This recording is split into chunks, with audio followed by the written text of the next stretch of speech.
বিসমিল্লাহির রহমানির রহিম। ত্রয়োদশ জাতীয় সংসদের সাধারণ নির্বাচনে নির্বাচিত মাননীয় সদস্যবৃন্দ, আসসালামু আলাইকুম। আপনাদেরকে আন্তরিক অভিনন্দন।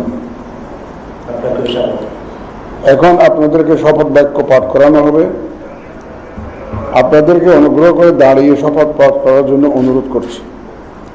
উল্লেখ্য যে আমি শব্দটি উচ্চারণের পর মাননীয় সংসদ সদস্যগণ ডট চিহ্নিত স্থানে নিজের নাম পাঠ করবেন।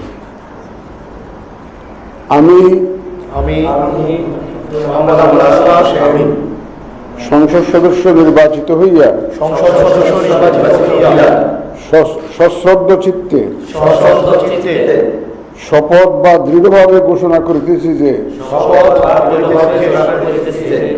আমি যে কর্তব্যভার গ্রহণ করিতে যাইতেছি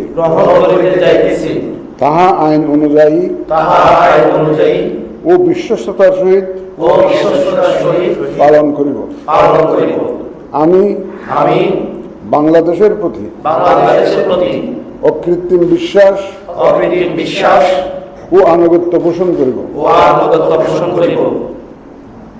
এবং সংসদ সদস্যরূপে আমার কর্তব্য পালনকে ব্যক্তিগত স্বার্থের দ্বারা প্রভাবিত হইতে দিব না। ধন্যবাদ।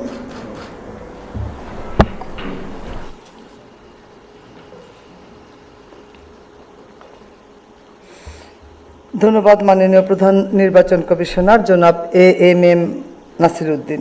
এ পর্যায়ে মাননীয় সংসদ সদস্যগণকে শপথপত্রে নির্ধারিত স্থানে নিজ নির্বাচনী এলাকা উল্লেখপূর্বক অধ্যকার তারিখ সহ স্বাক্ষরদানের জন্য বিনীত অনুরোধ জানাচ্ছি।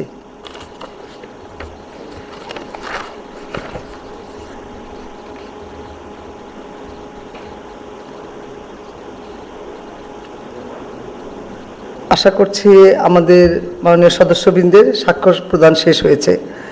মাননীয় সদস্যবৃন্দ, এখন জুলাই জাতীয় সনদ সংবিধান সংস্কার বাস্তবায়ন আদেশ 2025 অনুযায়ী সংবিধান সংস্কার পরিষদের সদস্য হিসাবে শপথ গ্রহণ ও স্বাক্ষর প্রদান অনুষ্ঠিত হবে।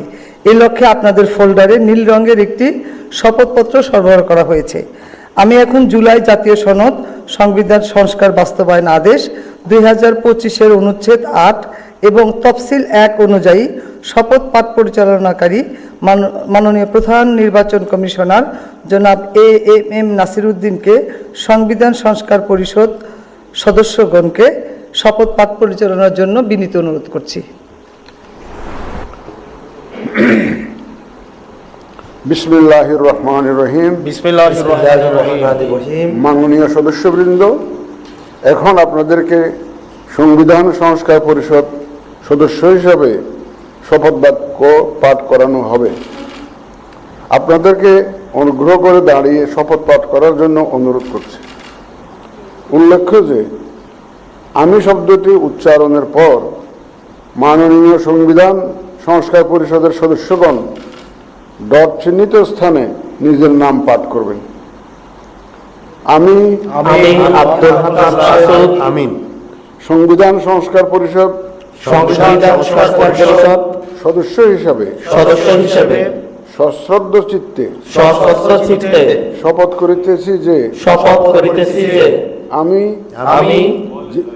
যে কর্তব্যভার গ্রহণ করিতে যাইতেছি তাহা আইন অনুযায়ী ও বিশ্বস্ততার সহিত পালন করিব।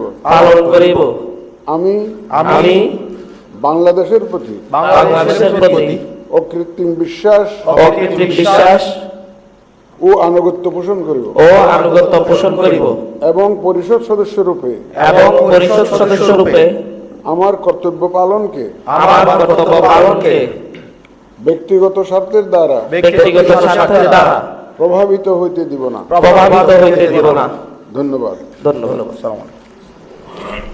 ধন্যবাদ।